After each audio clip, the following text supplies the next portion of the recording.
Hi all, welcome to X and Y learning. മക്കളെ, USSുമായി ബന്ധപ്പെട്ട് നമ്മൾ ബേസിക് സയൻസിലെ ആസിഡ് ആൻഡ് ആൽക്കലീസ് എന്നുള്ള ചാപ്റ്ററിലെ കുറച്ച് ചോദ്യങ്ങളാണ് കഴിഞ്ഞ വീഡിയോയിലൂടെ പഠിച്ചത്.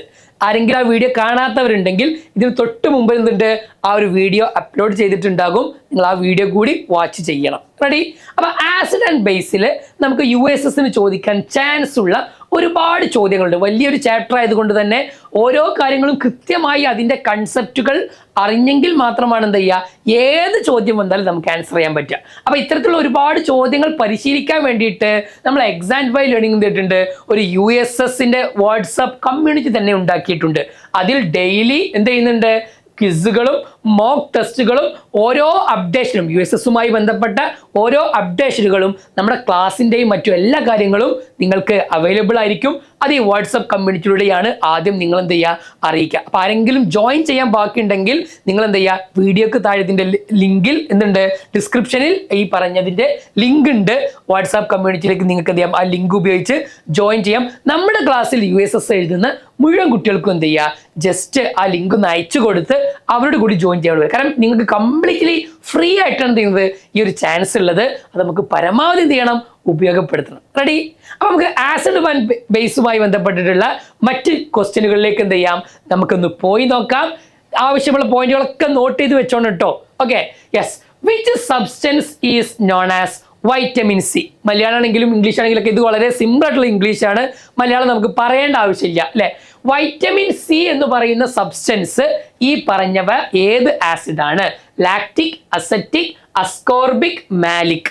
അപ്പോൾ ഓരോ ആസിഡുകളും അവയുടെ ഉപയോഗങ്ങൾ, അവ എവിടെയൊക്കെയാണ് അടങ്ങിയിട്ടുള്ളത് എന്നുള്ളത് കൃത്യമായി നമുക്കറിയണം.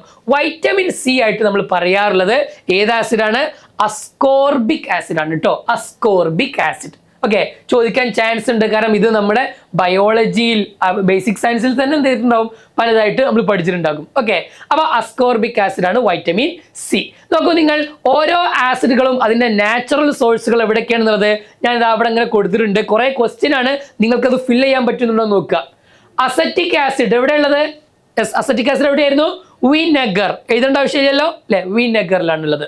ഇനി ഒക്സാലിക് ആസിഡ് എവിടെയുള്ളത്? ടൊമാറ്റോയിലാണുള്ളത് അല്ലേ. ഒക്സാലിക് ആസിഡ് ടൊമാറ്റോയിലാണ്. ടാമറിൻഡിലുള്ള ആസിഡ് ഏതാ? ആ ടാ പോലെ തന്നെ, TA പോലെ തന്നെ ടാർട്ടാറിക് ആസിഡ് ആണ് അല്ലേ. ടാർട്ടാറിക് ആസിഡ് ആണ് ഇവിടെ വരിക ടാമറിൻഡിലുള്ളത്. അതേപോലെ തന്നെ ലെമൺ ഓറഞ്ചിലൊക്കെ ഉള്ള ആസിഡ് അല്ലേ, ഏതാണ്? സിട്രസ് അല്ലേ. യെസ്, അപ്പൊ ഏത് ആസിഡാ? സിട്രിക് ആസിഡ് ആണ് അല്ലേ. സിട്രിക് ആസിഡ് ആയിരിക്കും ഇവിടെ വരിക. യെസ്, ലാക്റ്റിക് ആസിഡ് ഉള്ളത് എവിടെയാ മക്കളെ? ലാക്റ്റിക് ആസിഡ് ഉള്ളത് മിൽക്ക്, കേർഡ്, യോഗേർട്ട്, ഇതിലൊക്കെ ഉള്ളത് ഏതായിരിക്കും? ലാക്റ്റിക് ആസിഡ് ആണ് ഉണ്ടാവുക. അപ്പൊ ഇതൊക്കെയാണ് അതിന്റെ നാച്ചുറൽ ആയിട്ടുള്ളത്. ഇതിന് പുറമെ വീണ്ടും ഉണ്ട് കേട്ടോ. ആപ്പിളിലുള്ള ആസിഡ് ഏതാ? മാലിക് ആസിഡ് ആണ് അല്ലേ. അങ്ങനത്തെ കുറെ സംഗതികൾ എന്ത് ചെയ്യണം, നമുക്ക് ഓൾറെഡി അറിയേണ്ടതുണ്ട്. ഇത് നാച്ചുറൽ ആയിട്ടുള്ള ആസിഡുകളാണ്. ഇതിന് പുറമെയാണ് നമ്മൾ പറയുന്ന hydrochloric acid, sulphuric acid, nitric acid, ഇങ്ങനെ വേറെ കുറെ ആസിഡുകളുണ്ട്. അത് നമ്മൾ വേറെ എന്ത് ചെയ്യാം, സെപ്പറേറ്റ് ആയിട്ട് പഠിക്കേണ്ടതുണ്ട്. Okay, yes. അപ്പൊ നോക്കിക്കേ, ഒരു ക്വസ്റ്റ്യൻ ഇതാ. Which of the following substance is commonly used to reduce acidity in the stomach? സ്റ്റൊമക്കിലുള്ള ആമാശയത്തിലെ അസിഡിറ്റി കുറയ്ക്കാൻ വേണ്ടിയിട്ട് നമ്മൾ ഉപയോഗിക്കുന്നത് ഇതിൽ ഏതാണ്? ഈ കൊടുത്ത ആൾക്കാരൊക്കെ നമുക്കറിയാം ബേസുകളാണ്. കാരണം ആമാശയത്തിൽ ഏത് ആസിഡ് ഉള്ളത്? Hydrochloric acid. നമ്മൾ പറയാറുണ്ട് രാവിലെ എന്നും എണീറ്റാൽ വെള്ളം കുടിക്കണം എന്നൊക്കെ പറയില്ലേ. അതെന്തുകൊണ്ടായിരിക്കും മക്കളെ? രാത്രിയിൽ നമ്മളൊരു 8-10 മണിക്കൂർ ഉറങ്ങുമ്പോൾ എന്ത് ചെയ്യുന്നുണ്ട്, നമ്മൾ ശരീരത്തിലേക്ക് വാട്ടർ ഒന്നും എത്തുന്നില്ല.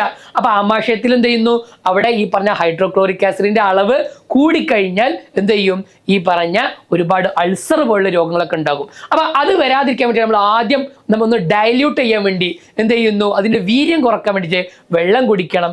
രാവിലത്തെ പ്രാതൽ, ബ്രേക്ക്ഫാസ്റ്റ് എന്തായാലും കഴിക്കണം എന്നൊക്കെ പറയുന്നത് ഈ ഒരു കാരണം കൊണ്ടാണ് കേട്ടോ.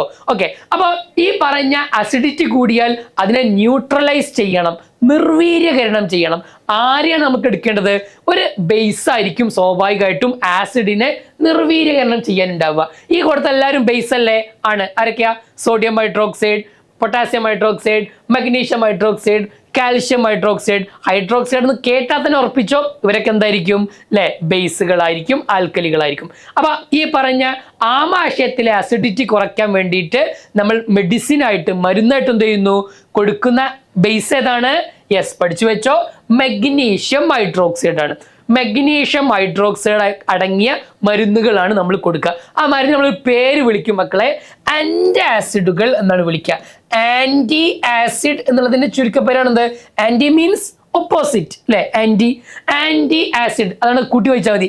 ആന്റാസിഡ് എന്നാണ് ആ മരുന്നുകൾ നമ്മൾ പറയാറുള്ളത്. ഓക്കെ, അപ്പൊ ഓരോ ബേസുകളും എവിടെയാണ് എങ്ങനെയാണ് യൂസ് ചെയ്യാൻ നമുക്കറിയണം. ഓക്കെ, കാൽഷ്യം ഹൈഡ്രോക്സൈഡ് നമ്മൾ ലൈം വാട്ടർ ആയിട്ടാണ് എന്ത് ചെയ്യാറുള്ളത്? യൂസ് ചെയ്യാറുള്ളത്.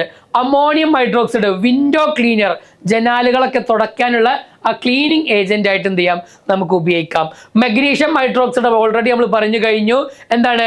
ആന്റാസിഡ് ആയിട്ട് നമുക്ക് ഉപയോഗിക്കാൻ പറ്റും. അതേപോലെ സോഡിയം ബൈകാർബണേറ്റ് പോലെയുള്ള പിന്നെ ബേസുകൾ എന്ത് ചെയ്യും? നമ്മൾ ബേക്കിംഗ് സോഡയായിട്ടും ഉപയോഗിക്കാൻ പറ്റും. അപ്പൊ സോഡിയം ബൈകാർബണേറ്റ് ഒരു ബേസ് ആണ്, എല്ലായ്പ്പോഴും ഈ ഹൈഡ്രോക്സൈഡ് പോലെ സാധനം തന്നെ ഒന്നുമില്ല. ഇനി സോഡിയത്തിന്റെ ഹൈഡ്രോക്സൈഡ് നമുക്ക് പറയാൻ പറ്റിയ സാധനം എന്താ? Sodium hydroxide. എന്തിനാ ഉപയോഗിക്കാറുള്ളത്?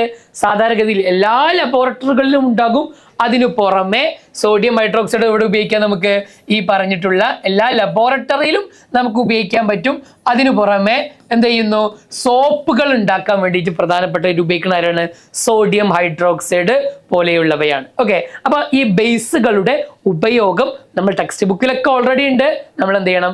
നിർബന്ധമായിട്ടും പഠിക്കേണ്ടതുണ്ട് അല്ലെ. സോഡിയം ഹൈഡ്രോക്സൈഡും പൊട്ടാസ്യം ഹൈഡ്രോക്സൈഡും സോപ്പ് ഉണ്ടാക്കാൻ വേണ്ടിയിട്ടാണ് സാധാരണ ഉപയോഗിക്കാറുള്ളത്. അപ്പൊ മക്കളെ, ഒരു ക്വസ്റ്റ്യൻ കൂടി നമുക്കൊന്ന് ചെയ്തു നോക്കാം. Acid react with which of the following substances to form carbon dioxide? Okay, അപ്പൊ ആസിഡ് ഈ പറഞ്ഞവയിൽ ആരൊക്കെ ആയിട്ട് റിയാക്ട് ചെയ്തിട്ടാണ് കാർബൺ ഡൈ ഓക്സൈഡ് ഉണ്ടാക്കുക? അത് നമ്മൾ നേരത്തെ ഓൾറെഡി പഠിച്ചതാണ്. ആസിഡ് ആരുമായിട്ട് പ്രവർത്തിച്ചാലാണ് കാർബൺ ഡൈ ഓക്സൈഡ് ഉണ്ടാവുക എന്ന് മക്കൾക്ക് എല്ലാവർക്കും അറിയാം. അപ്പൊ അത് ആരൊക്കെയെന്നുള്ളത് കണ്ടുപിടിക്കണേ. അപ്പൊ 5 കാര്യങ്ങൾ കൊടുത്തിട്ടുണ്ട്, നമുക്കൊന്ന് ചെക്ക് ചെയ്ത് നോക്കാം. ആസിഡ് നമുക്കറിയാം കാർബണേറ്റുമായിട്ടോ ബാക്കി ബൈകാർബണേറ്റുമായിട്ടോ പ്രവർത്തിച്ചാലാണ് കാർബൺ ഡൈ ഓക്സൈഡ് ഉണ്ടാവുക. അപ്പൊ ഇതിൽ ആരൊക്കെയാണ് കാർബണേറ്റ് ബൈകാർബണേറ്റ്? നോക്കിയാൽ മതി. മാർബിൾ ടെസ്റ്റ് കാർബണേറ്റ് അല്ലേ? ആണ്. കാൽഷ്യം കാർബണേറ്റ് ആണ്. വിനെഗർ കാർബണേറ്റ് ആണോ? അല്ല, വിനെഗർ അസറ്റിക് ആസിഡ് ആണ്. അപ്പൊ ഇയാളെ പറ്റൂല. ഇനി എഗ്ഷെല്ല് നമ്മൾ പറഞ്ഞു എന്തെന്നെയാണ്? കാൽഷ്യം കാർബണേറ്റ് ആണ് അല്ലെ. അതേപോലെ തന്നെ ബേക്കിംഗ് പൗഡർ സോഡിയം ബൈകാർബണേറ്റ് ആണ്. ബൈകാർബണേറ്റ് പ്രവർത്തിച്ചാൽ കാർബൺ ഡൈ ഓക്സൈഡ് ഉണ്ടാകും. കോസ്റ്റിക് സോഡ ആരെ മക്കളെ? കോസ്റ്റിക് സോഡ നമ്മളെ സോഡിയം ഹൈഡ്രോക്സൈഡ് ഇല്ലേ, നേരത്തെ പഠിച്ച ബേസ്. സോഡിയം ഹൈഡ്രോക്സൈഡിന്റെ മറ്റൊരു പേരാണെന്ത്? Caustic soda. പൊട്ടാസ്യം ഹൈഡ്രോക്സൈഡ് നമ്മൾ കോസ്റ്റിക് പൊട്ടാഷ് എന്ന് വിളിക്കും. കോസ്റ്റിക് സോഡ എന്ന് പറഞ്ഞാൽ സോഡിയം ഹൈഡ്രോക്സൈഡ്. അവർക്ക് സോഡിയം ഹൈഡ്രോക്സൈഡ് എന്നുള്ള ഒറിജിനൽ പേരാണ്, ചില എന്തുണ്ട് കോമൺ നെയിമുകളുണ്ട്. ഓക്കെ, അപ്പൊ ഇത് നമുക്കറിയാം. ആസിഡ് ഒരു ബേസുമായിട്ട് സോഡിയം ഹൈഡ്രോക്സൈഡുമായി പ്രവർത്തിച്ചാൽ ഒരിക്കലും കാർബൺ ഡൈ ഓക്സൈഡ് കിട്ടൂല. പകരം സാൾട്ടും വാട്ടറുമാണ് കിട്ടുക, ലവണവും ജലവുമാണ് കിട്ടുക. അപ്പൊ ആരൊക്കെയാണത്? 1ഉം 2ഉം 3ഉം അല്ലെ. 1, 2, 3 അല്ലെ. ഓപ്ഷൻ ബി ആയിരിക്കും എന്ത് ചെയ്യുക? ഈ ചോദ്യത്തിന്റെ ആൻസർ ആയിട്ട് വരിക. ഓക്കെ, അപ്പൊ അതാ അതിന് നേരെ എന്തായിട്ടുണ്ട്? മലയാളം ഞാൻ ഇപ്പോൾ തന്നെ കൊടുത്തിട്ടുണ്ട്. മലയാളം മീഡിയക്കാരുണ്ടെങ്കിൽ നേരത്തെ പറഞ്ഞ കാര്യങ്ങൾ തന്നെ വീഡിയോ ഒന്ന് പോസ്റ്റ് ചെയ്തിട്ട് ഇതേ കാര്യങ്ങൾ എന്ത് ചെയ്യുക? ഒന്ന് നമുക്ക് നോക്കാവുന്നതാണ്. യെസ്, ഇനി pH-യുമായി ബന്ധപ്പെട്ട ഒരു ക്വസ്റ്റ്യൻ ആണ്. 4 different soil samples are and pH are given. In which of the soil should lime to be added? 4 വ്യത്യസ്ത മണ്ണിന്റെ സാമ്പിളുകൾ കൊടുത്തിട്ടുണ്ട്, അതിന്റെ pH-ഉം കൊടുത്തിട്ടുണ്ട്. ഏത് മണ്ണിലാണ് കുമ്മായം ചേർക്കേണ്ടത്? കുമ്മായം എന്ന് പറഞ്ഞാൽ ലൈം ചേർക്കേണ്ടത്. അപ്പൊ ഇതെപ്പോൾ നമ്മൾ ഉപയോഗിക്കുക? ഇത് നമ്മൾ ന്യൂട്രലൈസേഷൻ, നേരത്തെ നമ്മൾ അസിഡിറ്റി കുറക്കാൻ വേണ്ടി ആന്റാസിഡ് ആഡ് ചെയ്തില്ലേ, അത് ഒരു ന്യൂട്രലൈസേഷൻ എക്സാമ്പിളാ, നിർവീര്യകരണത്തിന് എക്സാമ്പിളാ. അതേപോലെ മറ്റൊരു എക്സാമ്പിൾ ആണ് സോയിലിൽ അസിഡിറ്റി കൂടിയാൽ നമ്മൾ എന്ത് ചെയ്യും? കുമ്മായം ചേർക്കും. എന്തിനാ കുമ്മായം? കുമ്മായം കാൽഷ്യം ഹൈഡ്രോക്സൈഡാ, ഒരു ബേസാ. അപ്പൊ ആസിഡിലേക്ക് ബേസ് വരുമ്പോൾ ആ മണ്ണ് ന്യൂട്രൽ ആയിക്കോളും. ഓക്കെ, അപ്പൊ ഇതിന് ഏത് മണ്ണിലേക്കാണ് കുമ്മായം ആഡ് ചെയ്യേണ്ടത്?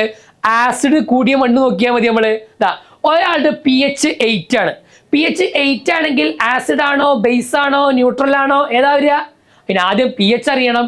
pH എന്താ? നമുക്കറിയാം 1 മുതൽ 14 വരെയാണ് pH-ന്റെ റേഞ്ച് ഉണ്ടാവുക. 7 ആണെങ്കിൽ ന്യൂട്രൽ. 7-ൽ നിന്നും 1-ലേക്ക് വരും തോറും അസിഡിക് നേച്ചർ കൂടും. 1, 2 ഒക്കെ ആണെങ്കിൽ ഭയങ്കര വെരി അസിഡിക് സ്ട്രോങ് ആസിഡുകൾ ഉണ്ടാവുക. ഒരു 5ഉം 6 ഒക്കെ ആണെങ്കിലോ വീക്ക് ആസിഡുകളായിരിക്കും. ഇനി 7-ൽ നിന്നും 14-ലേക്ക് പോകും തോറും ആൽക്കലി സ്വഭാവം ബേസിക് സ്വഭാവം വളരെ കൂടും. ഒരു ഈ പറഞ്ഞ 13-12 ഒക്കെ ആണെങ്കിൽ ഹൈലി ബേസിക്കാ, എന്നാൽ ഒരു 8-9 ഒക്കെ ആണെങ്കിലോ വീക്ക്ലി ബേസിക് ആണ്, കുറഞ്ഞ എന്ത് ചെയ്തുള്ളൂ ബേസിക് ആവുള്ളൂ. Okay yes. അപ്പൊ നമ്മൾ ശ്രദ്ധിക്കണം എന്താ ഈ പറഞ്ഞവയിൽ pH 8 എന്ന് പറഞ്ഞ അർത്ഥം എന്താ, pH 8 ആണ്, അയാൾ ഓൾറെഡി ബേസ് ആണ്.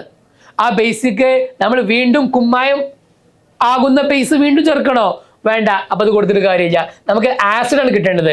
6 ഉണ്ട്, ഇയാൾ എന്തായിരിക്കും ആസിഡ് ആയിരിക്കും. pH 6 ആണെങ്കിൽ pH 4 ആണെങ്കിലും എന്തായിരിക്കും ആസിഡ് ആയിരിക്കും. pH 7.5 ആണെങ്കിലോ 7.5 അവിടെ വരിക, ജസ്റ്റ് ഇവിടെയാണ് വരിക, അത് ഓൾറെഡി സ്ലൈറ്റ്ലി ബേസിക്, കുറഞ്ഞ ബേസിക് ആണെന്ന് നമുക്ക് മനസ്സിലാക്കാൻ പറ്റും. അപ്പോൾ pH സാമ്പിൾ 2ഉം സാമ്പിൾ 3ഉം ഇവിടെ option B sample 2 and sample 3 ആണ് എന്ത് ചെയ്യുക ഈ പറഞ്ഞ രൂപത്തിൽ കുമ്മായം അഥവാ ലൈം നമ്മൾ ചേർത്തുകൊണ്ട് നിർവീര്യകരണം നടത്തേണ്ടത്. Okay yes. അപ്പൊ pH-നെ കുറിച്ച് ഒരു ഐഡിയ വേണം കേട്ടോ. എങ്കിൽ നിങ്ങൾക്കിതാ ഒരു ക്വസ്റ്റ്യൻ, നിങ്ങൾക്കൊരു question, pH value of soap solution. നമ്മൾ ബൈഹാർട്ട് പഠിക്കണോ, ബൈഹാർട്ട് പഠിക്കൊന്നും വേണ്ട, ഈ തന്നിരിക്കുന്നവയിൽ ഏതായിരിക്കും pH വാല്യൂ ആയിട്ട് സോപ്പിൻ്റെ ഉണ്ടാവുക?